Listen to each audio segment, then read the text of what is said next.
নমস্কার। মাটি ভেপু চ্যানেলে সবাইকে স্বাগত। আপনাদের পছন্দ আমাদের কণ্ঠে। আজ আমাদের নিবেদন রবার্ট ব্লথ রচিত ইনচের অভিক সরকার কর্তৃক অনুবাদ ও যখন ডাকে।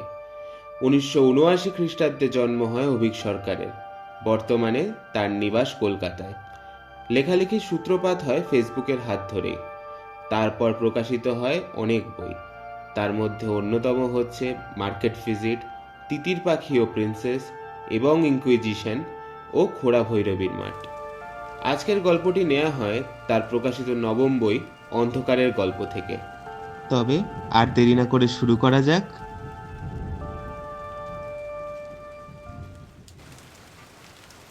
ব্যাপারটা সচরাচর এভাবেই আরম্ভ হয়। প্রথমটা শুরু হয় মাথার ভেতরে কারো একটা হেঁটে চলে বেড়াবার অনুভূতি দিয়ে।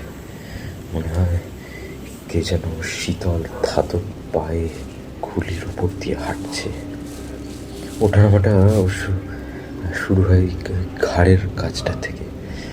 তারপর দুখানা ছোট ছোট পা মাথার মধ্যে এদিক থেকে ওদিক চলে ফিরে বেড়াতে থাকে। অস্বস্তিটা বাড়তে বাড়তে অসহ্য হলে আমি আমার মাথার চুলগুলো আঁকড়ে ধরে ঝাঁকাতে থাকি। ভাবি এই বুঝি ধরতে পারবো কে, কিন্তু না, খুব চালাক, সেরকমই ধূর্ত ওর গতিবিধি। অনায়াসে আমার মুঠির নাগালে দিয়ে ও নেমে আসে আমার ঘাড়ের কাছে। তারপর কথা বলে ফিস ফিস করে আমার কানের মধ্যে। উফ, ভাবছেন কি ভাবছেন? আমি মিথ্যে কথা বলছি? আমিও তাই ভাবতাম, জানেন, যদি না ঘাড়ের কাছে ওই ধারালো মুখের আঁচড়গুলো বুঝতে পারতাম। প্রথমটা মনে হয় বরফের ছোট ছোট ছুরির মতো আঙ্গুল দিয়ে কে যেন আমার কানের পাশে চামড়াগুলো খিঁচে দিচ্ছে। এতই শীতল সে আঙুল আর এতই ধারালো সে নখ যে প্রথমটা মনে হয় আমার ঘাড়ে আর মাথায় কোনো সার নেই। পরে অবশ্য ধীরে ধীরে একটা জুলুনি ভাব ফিরে আসতে থাকে ওই জায়গাটায়। তখন আয়নার সামনে দাঁড়াতেই হয় আর বুঝতে পারি যে ও আবার কিছু একটা বলবে আমাকে। বলবে খুব ধীরে ধীরে, প্রায় না শোনার মতোই। আর আস্তে আস্তে সেই স্বর আমায় গ্রাস করে ফেলবে। এতই অমোঘ সেই স্বর যে আমি তার হাত এড়াতে পারি না। সে যেন আমার মাথার মধ্যে এক মসৃণ হিম শীতল জাল বনে চলে। আর তখন আমি বুঝতে পারি ফের সে সময় এসেছে। লোকে আমায় পাগল ভাবে, শুধু পাগল নয়, বদ্ধ উন্মাদ। সেই জন্যই আমি এই জলাভূমির লাগোয়া এই ছোট্ট ঘরটা ছেড়ে প্রায় বেরোই না। অবশ্য লোকের কথায় আমি যে খুব কেয়ার করি তা নয়, কারণ কি আমি জানি যে এই লোকগুলো আমার কেউ নয়, এদের আমার কোনো প্রয়োজন নেই, এই জায়গাটাই আমার নয়। আমি আসলে এক অন্য দুনিয়ার লোক। যেই দুনিয়ায় ও থাকে সেই দুনিয়ার। এই পৃথিবীর বাইরে যে দুনিয়াটা আছে, ওর কথা শুনলে আমাকেও সেখানে নিয়ে যায়, আমাকে রাজা করে দেয় কয়েকদিনের জন্য। সেখানে আমার ইচ্ছেই সব। সেখানে আমার গলায়ও ঢেলে দেয় দামি দামি মদ, ভোগ করার জন্য এনে দেয় সুন্দরী বেশ্যাদের। আমি তাদের রুসন্ধিতে রক্তের মতো লাল মদ ঢেলে চেটে চেটে খাই। তখন এই দুনিয়াটা আমার কাছে নিষ্পৃহ মনে হয়। তখন মনে হয় এই নোংরা পৃথিবীতে আমি যা যা করছি সব মিথ্যে, এমনকি খুন করাটা। কি চমকে উঠলেন নাকি? হ্যাঁ, খুন। আমি খুনও করি, ও আমাকে দিয়ে খুন করায়। ঘাড়ের কাছে ফিস ফিস করে ও আমাকে বলে দেয় যে ওর রক্ত চাই, রক্ত। আর তার বদলে সে তো বললাম এমনটা নয় যে আমি স্বেচ্ছায় কাজটা করি। প্রথমে আমি প্রবল আপত্তি জানাই, নিজের মাথার চুল ধরে ঝাঁকাতে থাকি, তারপর ধরার চেষ্টা করি ওকে, নিজের নখগুলো গেঁথে দিই নিজের চামড়ার ভিতরে, ফালা ফালা করে দিই নিজের গাল, চুল বিভে নেমে আসে রক্তের স্রোত। কিন্তু না, আজ অব্দি নাগাল পাইনি ওর। ও আমার পাগলামি দেখে খিলখিল করে হাসে, আমি আমার মাথার ভেতর সে হাসি শুনতে পাই। তারপর যখন ভাঙা আয়নাটার সামনে দাঁড়িয়ে আমি হাঁপাতে থাকি, চোখের কোণায় রক্ত জমে আসে, তখন ও কথা বলতে শুরু করে। তারপর আমি শান্ত হয়ে যাই, একদম শান্ত। আমার মাথার ভেতরে ওর কথাগুলো কোকেনের নেশার মতোই ছড়িয়ে পড়তে থাকে। আমার কোনো উপায় থাকে না ওর কথাগুলো শোনা ছাড়া। কথা মানে রক্তের কথা, খুন করার কথা। তাই বলে সবসময় যে আমাকে খুন করতে বলে তা না। ধরুন বেশ কয়েকদিন হয়তো ওর পাত্তাই নেই, আমি বাইরে যাই, চলে ফিরে বেড়াই, রাস্তায় কুড়িয়ে পাওয়া বেওয়ারিশ বিড়ালের বাচ্চাটার গলা টিপে মারি, স্মিথের দোকান থেকে শুকনো রুটি আর মুরগির স্যুপ কিনে খাই। ভাবি এইবার বোধহয় ও আর আসবে না। আর ঠিক তখনই ও আসে। আর ব্যাপারটা সচরাচর ঠিক এইভাবেই শুরু হয়। ও আমাকে ডাকে, কানের কাছে ফিস ফিস করে বলে, একটা বাবা করে এলসওয়ার্থ রোড দিয়ে হাঁটছে, পেটে মোটা, মাথায় টাক, ওনার মাইক, পরনে বাদামি সোয়েটার আর নীল রঙের কোট। সূর্য ডুবে যাওয়ার ঠিক 10 মিনিট বাদে ওই জলাভূমির দিকে আসবে। ময়লার কাদাটার পাশে যে গাছটা আছে তার নিচে দাঁড়াবে ঠিক 10 মিনিট। গলার কাছটায় একটা খুব বসাবে, তাহলে এই কাজ শেষ। আর আমি আমার বহুদিনের বিশ্বস্ত সঙ্গী 6 ইঞ্চির মাংস কাটার ছুরিটা নিয়ে বেরিয়ে পড়ি। মাথার মধ্যে টিকটিক ঘড়ির মতো ঘুরতে থাকে। 10 মিনিট, 9 মিনিট, 8 মিনিট, আর ও আমার মাথার কাছে ফিস ফিসিয়ে বলে যেতে থাকে, কাছের আড়ালে যাও, এইবার ওকে নিচু হতে দাও, ব্যাস চাপাও, ঝাঁপিয়ে পড়ো।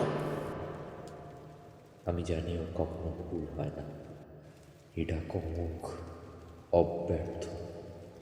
আমি জানি ও আমাকে কখনো বিপদে ফেলবে না, ফেলতে পারে না। ও আজ অবধি আমাকে কোনোদিনও বিপদে ফেলেনি, শুধু এইবারটাই ব্যতিক্রম করবে। সেদিন আমার ঘরে বসে রাতের খাবার সারছি, এমন সময় ও এলো। একটা মেয়ে এদিকেই আসছে, তোমার সঙ্গে দেখা করবে বলে। কালো রঙের পোশাক, ভালো দেখতে, গাড়ি নিয়ে শহরে যাচ্ছিল। এই রাস্তাটা নিয়েছিল শর্টকাট হবে বলে। গাড়ির টায়ারটা ভেসে গেছে, তোমার সাহায্য চাইবে। ও আসছে, এদিকেই আসছে। আমার শরীরটা টানটান হয়ে উঠল। মাথার মধ্যে তখনও বলে চলতে থাকলো, তোমার সাহায্য চাইবে মেয়েটা, তুমি যাবে, ছুরিটা নিয়ে যেও। কোনটা কিন্তু ছুরি দিয়ে করবে না, গাড়িতে একটা রেঞ্জ রাখা আছে, ওটা দিয়েই আঘাত করবে। না, আমি এবার প্রতিরোধ করার চেষ্টা করলাম। আমি পারবো না, আমি আমি এসব পারবো না। সেই সরু খিলখিলে হাসিটা ভেসে এলো।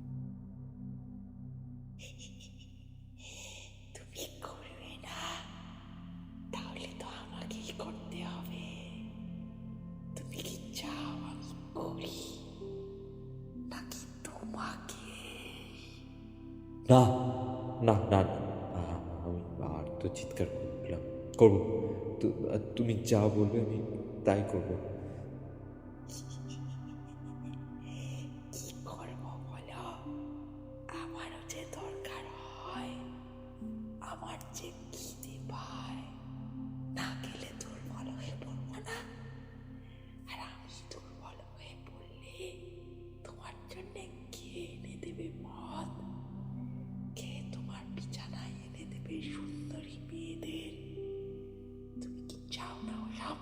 খোলো।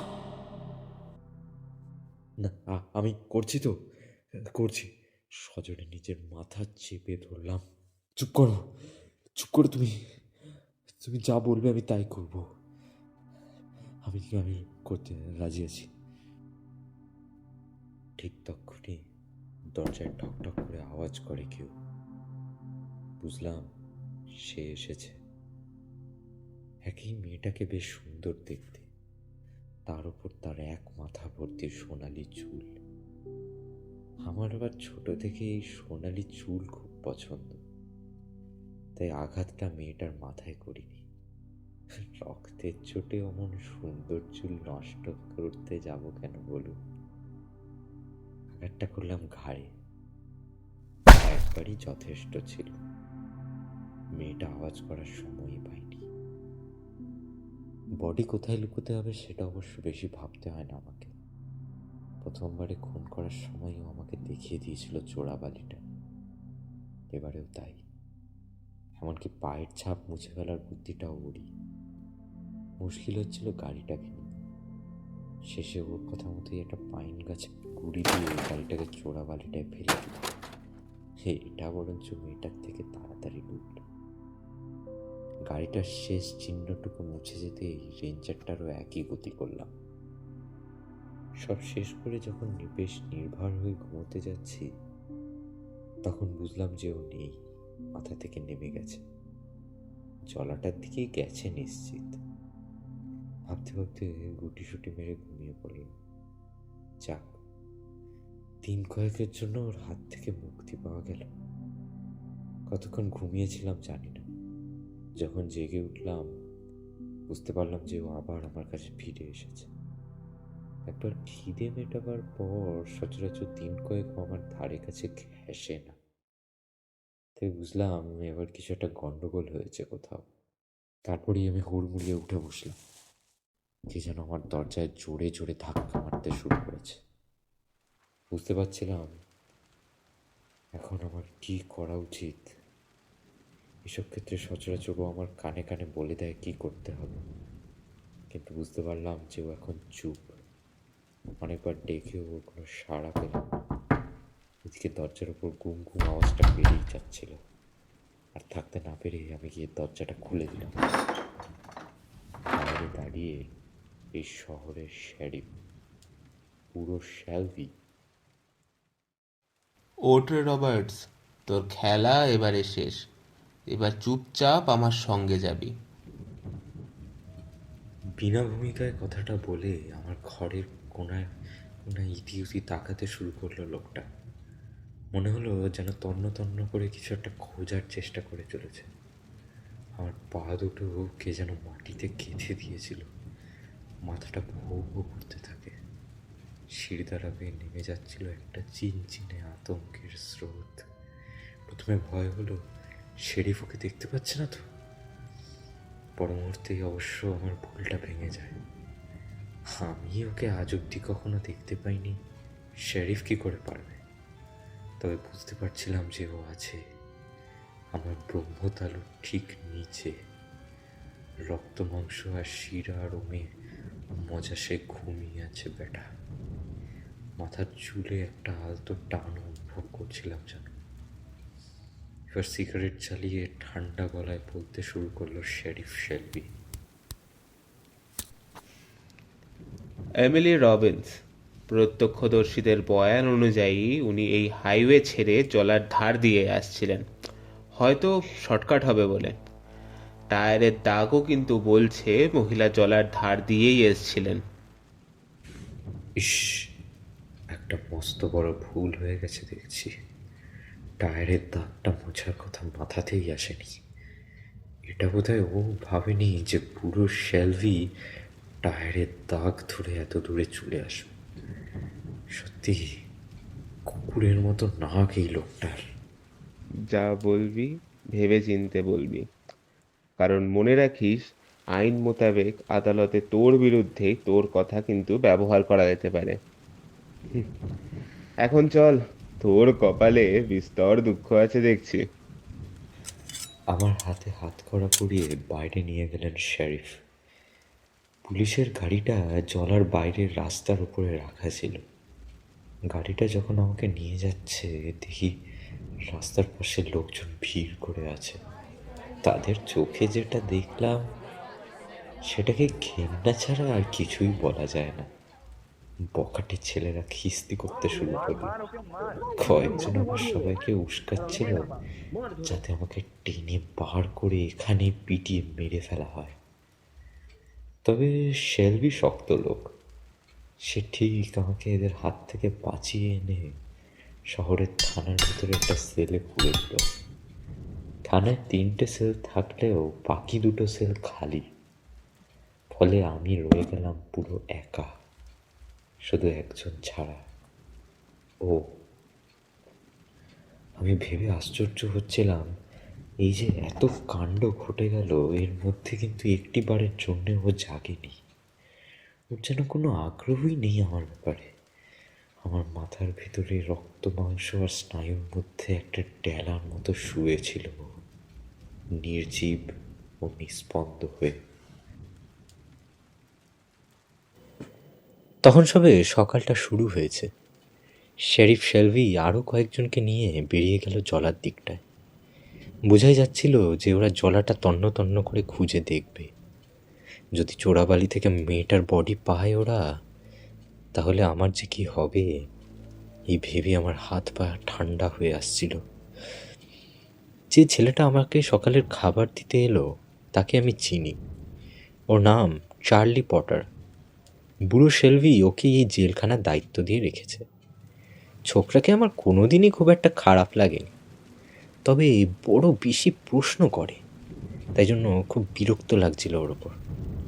বলাই বাহুল্য, ওর বকবকানির কোনো উত্তর দেওয়ার প্রয়োজন আমি মনে করি না, কারণ আমি জানি যে আমি যা বলবো তার এক বর্ণ ও বিশ্বাস করবে না, উল্টে আমাকেই পাগল ঠাউরাবে। যেমন থানার বাইরে দাঁড়িয়ে আমাকে ক্রমাগত খিস্তি করে যাওয়া লোকগুলো আমাকে পাগল ভাবে, যেমন আমার মাকেও ওরা পাগল ভাবত, এমনকি জলার ডাইনি বলে ডাকত। চার্লিকে দেখে অবশ্য মনে হলো না আমার চুপচাপ থাকাটা ও লক্ষ্য করেছে বলে। ও নিজের মতো বলে যেতে থাকলো, শেরিফ সাহেবের মত হচ্ছে এই এমিলি রবিনসের কেসটার সঙ্গে নাকি আরও বেশ কিছু লোকের অন্তর্ধান রহস্যের একটা কোনো যোগসূত্র আছে। তুমি একটা বড় সড়ো কেস খেতে চলেছ মনে হচ্ছে। ইতিমধ্যেই জেলের সরকারি উকিলকে ডাকা হয়েছে তোমাকে জেরা করার জন্য। তোমাকে পরীক্ষা করার জন্য একজন ডাক্তারকেও খবর দেওয়া হয়েছে শুনলাম। চার্লির কথা ফুরোতে না ফুরোতেই ডাক্তার সাহেব দর্শন দিলেন। দেখে মনে হলো থানার বাইরে আমার মুন্ডু চেয়ে স্লোগান দেওয়া বজ্জাতগুলো ভিড় সরিয়ে এতদূর আসতে ভদ্রলোককে বেশ বেগ পেতে হয়েছে। সেই অবশ্য একটা ভালো কাজ করলেন। বক বক করা চার্লিকে বললেন থানার সামনে গিয়ে ভিড় সামলাতে। ডাক্তারবাবুকে অবশ্য আমি খুব ভালো করেই চিনি। ডক্টর সিলভার স্মিথ তাদের মধ্যে একজন, যারা আমার মাকে প্রথমবার ধরা পড়ার পর আমাকে অনাথ আশ্রমে পাঠিয়ে দিয়েছিলেন। মানুষটি আকারে ছোটোখাটো, থুতনিতে কাঁচা পাকা দাড়ি। আমাকে দেখে প্রথম প্রশ্ন করলেন ভদ্রলোক, আচ্ছা, তোমার মা এখনো বেঁচে আছে আর এখনও এসব করে বেড়াচ্ছে? শুনে কেমন যেন মনে হলো লোকটা বেশ ভালো, ভরসাযোগ্য। ও আমাকে চেনে, আমার মাকেও চিনত, এমনকি আমার মা কী কী করতো সেসবও জানে। একে তো সব কথা খুলে বলাই যায়, তাই না? ফলে আমার পক্ষে আর লোকটাকে সব কিছু খুলে বলার ক্ষেত্রে কোনো বাধাই রইল না। সব কিছু বেশ গুছিয়েই বললাম লোকটাকে।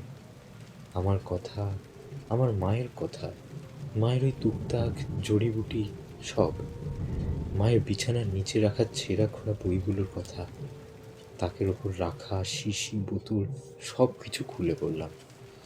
এমনকি অমাবস্যার রাতে মা যে আমাদের কুঁড়ে ঘরটা ছেড়ে জলার পাশে জঙ্গলটায় চলে যেত, আর সেখান থেকে অদ্ভুত কী সব সুরেলা আওয়াজ ভেসে আসতো, সেসব কথাও খুলে বললাম ডাক্তারটাকে।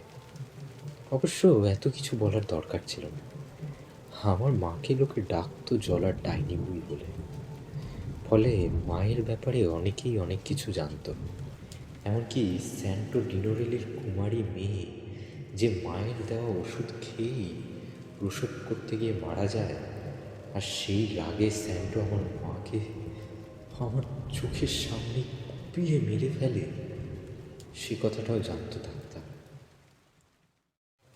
মা বোধহয় সেই রাতে বুঝতে পেরেছিল কিছু একটা ঘটতে চলেছে, কারণ পরের দিন সকালেই স্যান্টো আমাদের কুঁড়ে ঘরে হানা দেয়। তারপরে একটা মাংস কাটার ছুরি দিয়ে, বাকি ব্যাপারটা তো আপনারা জানেন।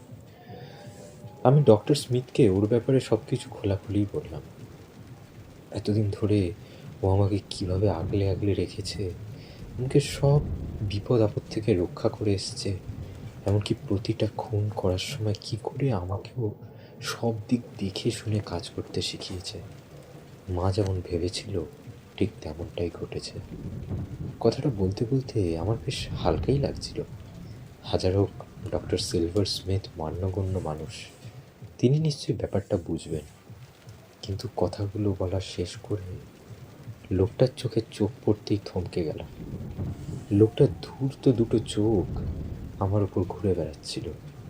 সেই দৃষ্টিতে অবিশ্বাস ছাড়া আর কিছুই দেখতে পেলাম না। বুঝতে পারলাম যে এতক্ষণ ধরে আমি যা যা ভেবেছি সবই ভুল।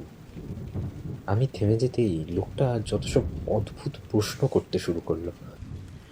আচ্ছা, তোমার ও কোথায় থাকে? আর ওকে যদি দেখতেই না পাও, ওর কথা শুনতে পাও কী করে? আর মাঝে মাঝে কি এরকম অদৃশ্য বাণী টাণী শুনতে পাও নাকি? আরে, এমিলি রবিন্সকে খুন করার সময় ও ঠিক কি বলেছিল বলো তো? তবে লোকটাকে যতটা চালাক ভেবেছিলাম, লোকটা দেখলাম তার থেকেও অনেক বেশি ধূর্ত। ওকে না চেনার ভান করে করেই আমার পেট থেকে বেশ কিছু কথা টেনে বার করে নিল লোকটা। যেমন আরও কতজনকে খুন করেছি, এমনকি তাদের মুন্ডুগুলো কোথায় রেখেছি সেসব। কি বদমাস মাইরি! আমিও অবশ্য কম শেয়ানা নই। ব্যাপারটা বুঝতে পেরেই স্রেফ শামুকের মতো গুটিয়ে গেলাম। উফ, এই হতচ্ছাটাকে আর একটা কিছু যদি বলেছি আমি ওর ব্যাপারে। অনেক চেষ্টা চরিত্র করার পর লোকটা হাল ছেড়ে দিয়ে মাথা নাড়তে নাড়তে উঠে যেতে ঠিক করে হেসে ফেললাম। বেশ জব্দ হয়েছে লোকটা। ওর সব জানা চাই, তাই না? আমার ব্যাপারে, আমার মায়ের ব্যাপারে, ওর ব্যাপারে। ফট, কোথাকার কে বে? তোকে কেনই বা আমি বলতে যাব? হ্যাঁ, এরপর অবশ্য আমার বিশেষ কিছুই করার নেই দেখে একটা টেনে লম্বা ঘুম দিলাম। ঘুম যখন ভাঙলো তখন বেশ বেলা গড়িয়ে গেছে। আমি আড়মোড়া ভেঙে উঠতেই দেখি আমার সামনে আরেকটা লোক দাঁড়িয়ে। এটা আবার ডাক্তারটার মতো বাটকুল নয়, বেশ লম্বা চওড়া মোটাসোটা একজন লোক, মুখে একগাল হাসি। আরে কি হে, অসময়ে ঘুম ভাঙিয়ে দিলাম নাকি? মিষ্টি করে বলল লোকটা। আমি চট করে একবার মাথার উপরে হাত বুলিয়ে নিলাম। ও আবার এই ফাঁকে কোথাও চলে টলে যায়নি তো? না, ওর যেখানে থাকার ও সেখানেই আছে, গভীর ঘুমে আচ্ছন্ন হয়ে। আরে ও তো চমকাবার মতো কিচ্ছু হয়নি।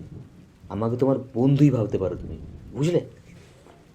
ওই ডাক্তারটা পাঠালো নাকি তোমাকে? সন্দিগ্ধ স্বরে প্রশ্ন করলাম আমি। আরে ধুর, ছাড়ো তো তোমার ওই ডাক্তারের কথা। মাছি তাড়াবার ভঙ্গিতে প্রশ্নটা উড়িয়ে দিল লোকটা। আমার নাম হচ্ছে গিয়ে ক্যাসিডি, এডুইন ক্যাসিডি। আমি হলাম গিয়ে এই জেলার সরকারি উকিল, বুঝলে কি না? বলি, বসতে টসতে বলবে না নাকি? এটা আমার বাড়ি না যে আমি অতিথিকে বসতে বলবো। আরে সে তো বটেই, সে তো বটেই। তবে তোমার বাড়ি যাওয়ার ব্যবস্থাই করতে এসেছি, বুঝলে? বলতে বলতেই চাবি দিয়ে সেলের দরজা খুলে ভেতরে চলে এলো লোকটা। বেশ জুত করেই বসলো আমার পাশে। লোকটাকে জিজ্ঞেস করলাম, তোমার ভয় লাগছে না? মানে আমি তো এই খুন টুন করেছি কি না তাই বলছি। আরে ধুর পাগল, ভয় কিসের? বলতে বলতে বেশ স্নেহের সঙ্গেই আমার কাঁধে নিজের ভারী হাতটা রাখলো লোকটা। খেয়াল করলাম যে লোকটার হাতে বেশ বড়সড় একখানা হীরের আংটি। রোদ্দুরের আলো সেই হিরের ওপর ঝিকিয়ে উঠে মেঝেতে চিত্র বিচিত্র নকশা তুলছিল। তারপর রবার্টস, সে কেমন আছে? আমি লাফিয়ে উঠলাম। মানে এও কি করে জেনে গেল ওর কথা? ওর কথা তো আমি কাউকেই বলি না। আহা, অমন চমকে ওঠার মতো কিচ্ছু হয়নি ভাই। বোকা ডাক্তারটার সঙ্গে রাস্তার মোড়ে দেখা হয়েছিল আমার, ওই তো জানালো আমাকে ওর কথা। তবে ব্যাটা বেকুবের হদ্দ, আমি তো শোনা মাত্র বুঝে গেছি কেসটা কি। আর ব্যাটার মাথায় নির্ঘাত গোবর পড়, ব্যাপারটা ধরতেই পারেনি। এই বলে লোকটা একবার নিজের ভুঁড়ির ওপর হাত বুলিয়ে নিল। লোকটার দিকে তাকিয়ে আমি এবার শুকনো গলায় প্রশ্ন করলাম, ডাক্তার নিশ্চয়ই এও বলেছে যে আমি পাগল? আমি স্থিরভাবে লোকটার হাসি হাসি মুখের দিকে তাকিয়ে রইলাম। না, এও ডাক্তারের মতো আমাকে পাগল ভাবছে না তো? এবার আমার আরও কাছে ঘনিয়ে এলো লোকটা। আরে ওদের সঙ্গে বাজি ধরেছি ভাই, বুঝলে? যে চোরাবালিটা ভালোভাবে খুঁজে দেখলে আরও বেশ কিছু বডি পাওয়া যাবে। কি ঠিক বলিনি? সম্মতির সুরে মাথা নাড়লাম। খুঁজলে যে আরও বডি পাওয়া যাবে এতে আর সন্দেহ কিসের? একদম। আর যেই না সেটা বুঝেছি, অমনি টক করে মাথায় খেলে গেছে যে তার মানে তোমার ওর কথাটা নিশ্চয়ই সত্যি। ওই তোমাকে দিয়ে এসব করিয়েছে। কি ঠিক বলছি তো? হ্যাঁ। বেশ বেশ। আজ অব্দি ঠিক তোমাকে দিয়ে কটা খুন করিয়েছে তোমার ও? 9টা। আর সব কটাকেই ওই চোরাবালির মধ্যেই পাওয়া যাবে, তাই তো? হ্যাঁ। সবার নাম বলতে পারবে? ধুর, তাই হয় নাকি? ও কি আমাকে নাম বলে দিয়ে খুন করাতো নাকি? এই ধরো বলে দিল কেমন দেখতে বা কোথায় আছে বা ধরো কি করছে, এরম কিছু। লোকটার চোখে মুখে এবার উত্তেজনা ফেটে পড়ল। তুমি বড় কাজের লোক ভায়া, বড়ই কাজের লোক। তোমার সঙ্গে আমার একটা কথা আছে, বুঝলে? তার আগে একটা কথা বলি। সরকারি উকিল বলতে কি বোঝায় জানো তো? ওই যে কালো কোট পরে আদালতে দাঁড়িয়ে সওয়াল জবাব করে, ওদেরকেই তো সরকারি উকিল বলে শুনেছিলাম। সাব্বাস! এবার বলো তো বাপু, তুমি কি চাও যে তোমার ওই ভরা কোর্টরুমে কাঠগড়ায় দাঁড় করিয়ে সওয়াল জবাব করা হোক? একদমই না মিস্টার ক্যাসিডি, একদম না। শালারা কুত্তার মতো ক্ষেপে রয়েছে। আমাকে দেখলেই আদালত থেকে বার করে পিটিয়ে মেরে ফেলবে। আমি কিছুতেই কাঠগড়ায় দাঁড়াবো না, কিছুতেই না।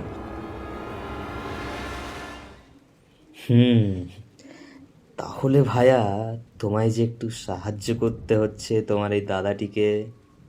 তুমি তোমার ওর কথা আমাকে একটু খুলে টুলে বলো তো। আমি না হয় তোমাকে যাতে কাঠগড়ায় না দাঁড়াতে হয় সেটা দেখছি, কি বলো? মাথা ঠান্ডা করে ব্যাপারটা একবার ভাবলাম। আমার কিন্তু প্রস্তাবটা বেশ ভালোই লাগলো। ফলে গলা ঝেড়ে ফেলে বললাম, বেশ, আমি রাজি। তারপর সব কিছু খুলে বললাম ওকে। সব কিছু বলতে মানে একদম প্রথম দিন থেকে যা যা ঘটেছে তার সব।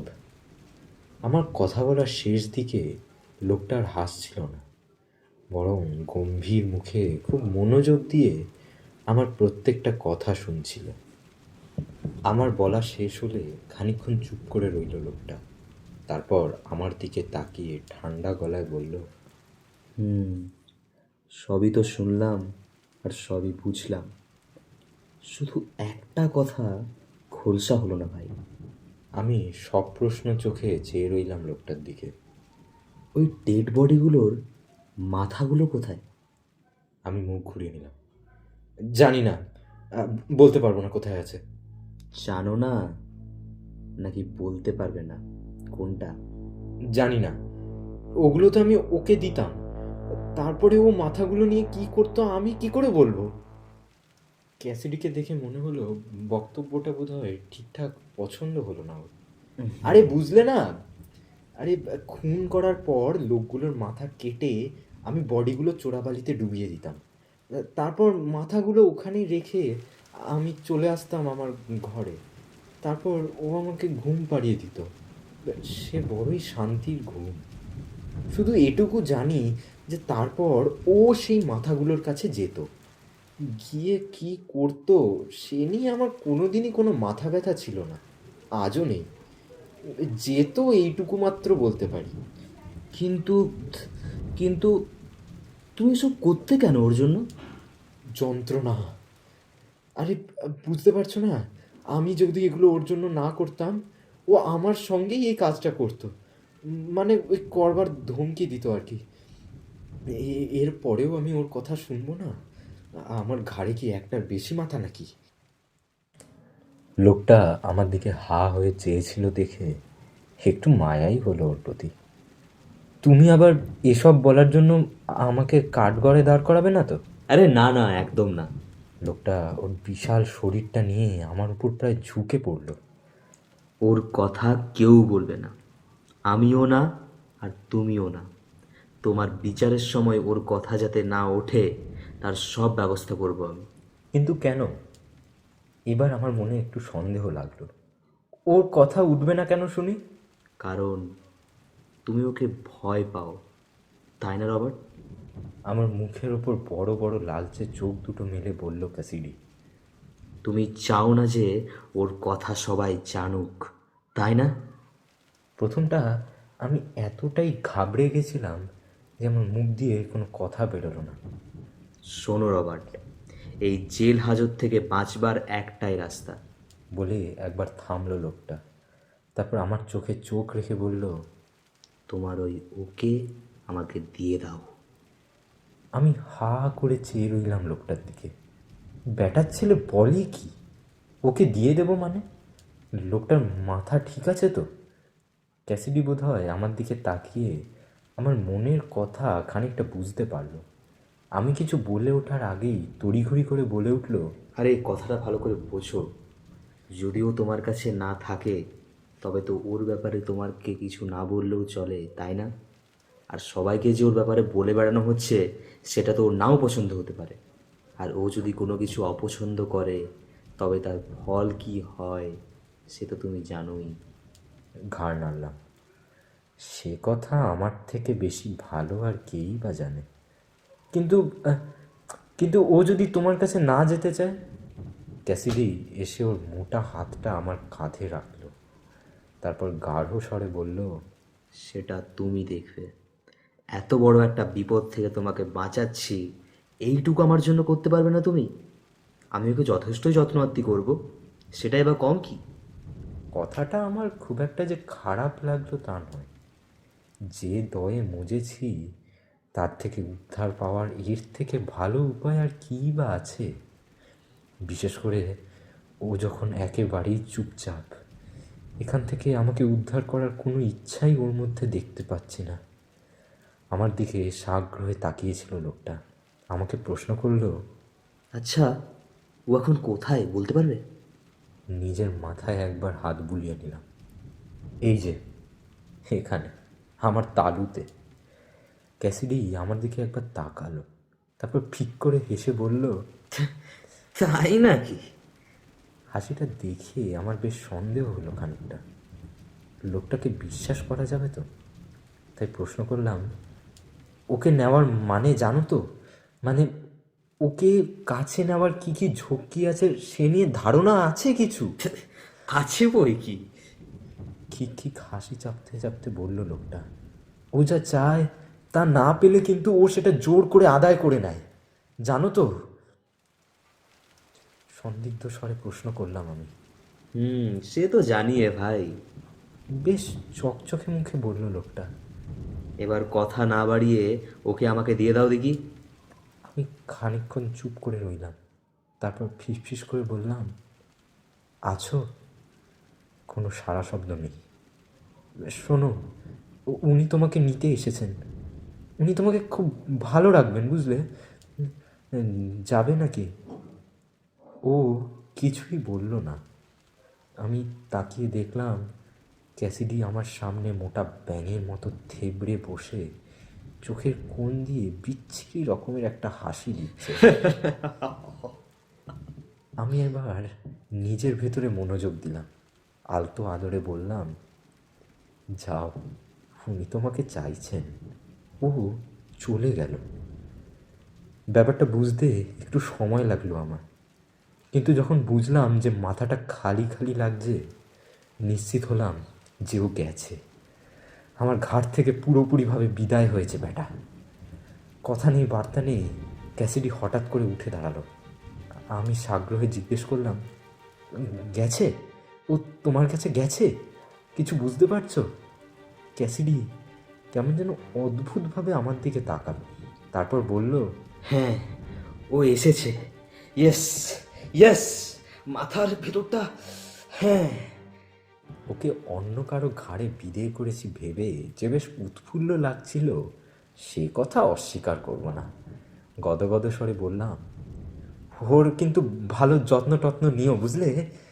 নইলে কিন্তু কথাটা ক্যাসিডির কানে গেল কিনা বুঝতে পারলাম না, কারণ তখন ও লম্বা লম্বা পায়ে দরজা পেরিয়ে চলে যাচ্ছিল, দৌড়াচ্ছিল বললেই চলে। আমি অবশ্য সেদিকে বেশিক্ষণ তাকিয়ে থাকতে পারিনি। ওকে ঘাট থেকে নামিয়ে দেওয়ার পর মাথাটা খুব হালকা লাগছিল, তাই এবার আমি একটা জমাটি ঘুম দিলাম সেলের মেঝেতে। ঘুমটা ভাঙল রাতের দিকে, সেলের দরজায় জোরদার ধাক্কা শুনে। জেগে উঠে দেখি আমার সুহৃদ শ্রীমান চার্লি পটার আমার জন্য রাতের খাবার এনেছে। আমি উঠে বসতেই প্রায় লাফিয়ে উঠল চার্লি। শুয়োরের বাচ্চা, নরকের কীট, ওই চোরা বালি থেকে 9খানা বডি উদ্ধার করা হয়েছে। এই এতগুলো লোককে তুই খুন করেছিস? ইস, ছি। চার্লির স্বরে ঘৃণার বদলে যা উপচে পড়ছিল, সেটাকে বিষ ছাড়া আর কিছুই বলা যায় না। আমি একটু অবাকই হলাম। ওকে বোঝানোর চেষ্টা করলাম, এ কি চার্লি, তুমি আমাকে খিস্তি করছো কেন? দেখো, আমি তো তোমাকে আমার বন্ধুই ভেবেছিলাম। থুতু ছেটাতে ছেটাতে দূরে সরে গেল চার্লি। ছি, আমাকে নিজের বন্ধু বলে ডাকার সাহস হলো কি করে রে তোর? তোকে রাস্তার কুত্তার মতন পিটিয়ে মারা উচিত। এই শেরিফ যে কেন লোকগুলোকে থানার বাইরে আটকে রেখেছে কে জানে। তোর মতন নরকের কীটদের ওই ওদের হাতেই ছেড়ে দেওয়া উচিত। ওটাই হবে তোর উচিত শাস্তি। বলতে বলতে থানার তালা লাগাচ্ছিল চার্লি। বন্ধ হয়ে যাওয়া দরজার ওপার থেকে ছিটকে আসছিল ওর উগরে দেওয়া কথাগুলো। থানার দরজাটা বন্ধ হয়ে গেলে অনুভব করলাম যে এবার আমি সম্পূর্ণ একা। সারা জীবনে হয়তো এই প্রথম। এমনকি ও নেই আমার সঙ্গে। মাথায় একবার হাত বুলিয়ে নিলাম, না, কেউ কোথাও নেই। জানালার কড়াদের ফাঁক দিয়ে চাঁদের বিষণ্ণ আলো এসে পড়ছিল সেলের মেঝেতে। বাইরে রাত আরো গভীর হয়ে এসেছে। আমি স্থিরভাবে তাকিয়েছিলাম মেঝের উপর আলোর কাটাকুটি খেলা দেখার জন্য। ও চাঁদের আলো বড় পছন্দ করত। পূর্ণিমার রাতে যেন পাগল হয়ে উঠত। তখন আমার মাথার ভেতরে ওর সেই উন্মত্ত ফিসফাস বিষের মতো খেলা করে বেড়াতো। আচ্ছা, ও এখন কেমন আছে ক্যাসিডির সঙ্গে? জানি না কতক্ষণ ওভাবে বসেছিলাম। আমার সারা শরীরে শিরায় উপশিরায় কেমন যেন একটা অলস ভূতা বিষাদ ছড়িয়ে পড়ছিল। আমার সার ফিরিল একটা শব্দে। কে যেন একটা থানার দরজাটা খুলছে। আমি উঠে দাঁড়ালাম। ওরা আসছে না তো? চার্লি আবার লোকজন নিয়ে আসছে না তো আমাকে পিটিয়ে মেরে ফেলার জন্য? না, চার্লি নয়।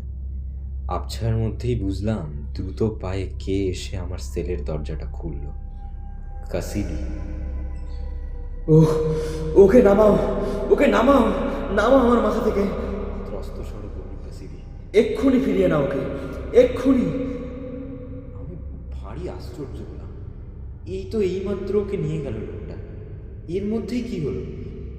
কি হয়েছে? তুমি ওরকম করছো কেন? নিয়ে যাও, নিয়ে যাও ওকে। হাঁপাতে হাঁপাতে বলল ক্যাসিডি। আমি ওকে চাই না, এক মুহূর্তের জন্য চাই না ওকে আমি। কেন? আমি তো বলেইছিলাম ও কেমন, কি করে, কি চায়, সবই তো তোমাকে বলেছিলাম। ও রক্ত চাইছে, রক্ত। বিস্তারিত স্বরে বলল ক্যাসিডি। আমি শুনতে পাচ্ছি ওর কথা, আমার ঘাড় বেয়ে উঠছে। ও উফ, কি যেন একটা বলছে আমার কানে কানে। আমি তো তোমাকে বলেছিলাম যে ও কি চায়, আর ও যা চায় এবার তো ওকে সেটা দিতেই হবে তোমার। না না, পারবো না, আমি কিছুতেই মানুষ খুন করতে পারবো না। ওকে নিয়ে যাও, দোহাই পায়ে পড়ি তোমার, ওকে নিয়ে যাও। ঠিক আছে, তুমি যখন বলছো আমি না হয় ফিরিয়েই নিচ্ছি। ওকে আমি ডাকলাম, একবার, দুবার, তিনবার, কিন্তু ওর কোনো সাড়াই পেলাম না। ক্যাসিডির দিকে তাকালাম, দরদর করে ঘামছে লোকটা, মুখটা আতঙ্কে আর ভয়ে বেঁকে যাচ্ছে। মনে হলো কে যেন গলা টিপে ধরেছে। ও শ্বাসরুদ্ধ স্বরে বলল, ক্যাসিডি। না, কিছুতেই না, আমি কিছুতে ওর কথা শুনবো না। আমার মুখটা এবার ক্যাসিডির কানের কাছে নিয়ে এলাম, ফিস ফিস করে বললাম, এ ছাড়া যে উপায় নেই মিস্টার ক্যাসিডি। ও যা চায় সেটা ও আদায় করেই ছাড়ে। মায়ের সঙ্গে সেই চুক্তিও করেছে। তোমার যে আর ফেরবার পথ নেই। না না না। একটা চাপা আর্তচিৎকার ভেসে এলো ক্যাসিডির গলা থেকে। তারপর লোকটা অজ্ঞান হয়ে পড়ে গেল। আমার আর কী বা করার ছিল? গুটিসুটি মেরে সেলের এক কোণায় গিয়ে বসলাম। চাঁদের লান আলো ঘোড়াদের ফাঁক বেয়ে নেমে এসে মৃত্যুর মতো বিছিয়ে যাচ্ছিল ক্যাসিডির মুখের ওপর। আস্তে আস্তে অত বড় শরীরটা যেন গুটিয়ে আসছিল। আর ঠিক তখনই একটা বোবা আতঙ্কের কান্না, একটা চাপা গোঙানির আওয়াজ উঠে এলো ক্যাসিডির গলা থেকে। আমি জানি এবার কি ঘটতে চলেছে। ক্যাসিডি হয়তো খুবই চালাক ছিল, কিন্তু ও এটা জানতো না যে ও যা চায় সেটা ও আদায় করেই ছাড়ে। হাত দিয়ে কান দুটো চাপা দিয়ে হাঁটুর মধ্যে মাথা গুজে দিলাম। এই দৃশ্য দেখে আর কি বা হবে? কতক্ষণ ওভাবে বসেছিলাম খেয়াল নেই। চাঁদের আলো সরে গেলে আবার মাথা তুলে তাকালাম সামনের দিকে। সেলের ঠিক মাঝখানে শুয়েছিল ক্যাসিডি, নিশ্চল, নিস্পন্দ ও নিঃশব্দ হয়ে। ঠিক নিঃশব্দ নয়, যেখানে ক্যাসিডি শুয়েছিল সেখান থেকে একটা ঘর ঘর আওয়াজ উঠে আসছে, মৃদু আরামের ঘরঘরানির আওয়াজ। ভোজ খাওয়ার পরে যেরকম তৃপ্তির শব্দ ভেসে আসে শিকারি বিড়ালের থেকে, ঠিক সেরকম একটি আওয়াজ। তারপরেই ক্যাসিডির মাথার ভেতর থেকে একটা আঁচড়ানোর শব্দ ভেসে এলো। আমি জানি ওটা কিসের আঁচড়ানো, ওটা কার নখের আওয়াজ।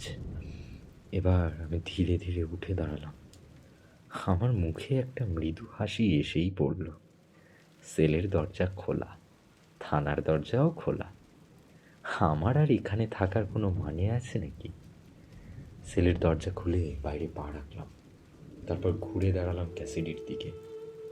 মৃদু স্বরে বললাম, আসবে না? ঠিক পর মুহূর্তেই একটা শীতল নখের আঁচড় আমার ঘাড় বেয়ে উঠে এলো। এ ছোঁয়া আমার চেনা। থানার দরজা খুলে রাস্তায় নেমে এলাম। চারিদিকে নিস্তব্ধতা ছড়িয়ে আছে মৃত্যুর মতো। কেউ কোথাও নেই, শুধু রয়েছে মাথার উপর নিকষ কালো আকাশ। আর আছি আমি, আমার মাথার মধ্যে রক্ত মাংসের ডেলার মধ্যে লুকিয়ে থাকা সেই হিংস্র ধাতব অনুভূতিটাকে নিয়ে।